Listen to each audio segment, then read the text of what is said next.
ভারপ্রাপ্ত চেয়ারম্যান জনাব তারেক রহমান তার যে ঐতিহাসিক স্বদেশ প্রত্যাবর্তন, এই স্বদেশ প্রত্যাবর্তন উপলক্ষে যেই আয়োজন করা হয়েছে সেই আয়োজনের অংশ হতে, সেই ঐতিহাসিক ক্ষণের অংশ হতে আমরা বিএনপির ভারপ্রাপ্ত চেয়ারম্যান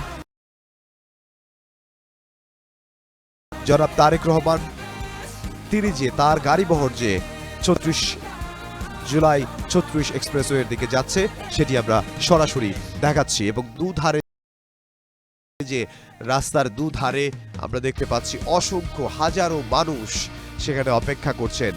হাত এক নজর বিএনপির ভারপ্রাপ্ত চেয়ারম্যান তারেক রহমানকে এক নজর দেখার জন্য লাখ লাখ জনতা, লাখ লাখ নেতাকর্মী রাস্তার দুধারে অবস্থান করছেন এবং তারা অপেক্ষা করছেন তাকে যে সংবর্ধনা দেয়া হবে, তাকে যে তার এই যে স্বদেশ প্রত্যাবর্তন উপলক্ষে যে আয়োজন, এই আয়োজনে তারা অংশ হতে রাত থেকে অবস্থান করছেন জুলাই ৩৬ এক্সপ্রেসওয়েতে।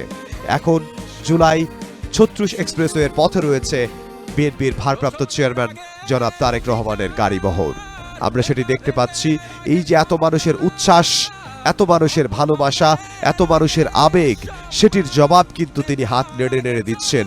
প্রত্যেকের জবাব কিন্তু তিনি দিচ্ছেন, অভিবাদনের জবাব কিন্তু দিচ্ছেন জনাব তারেক রহমান।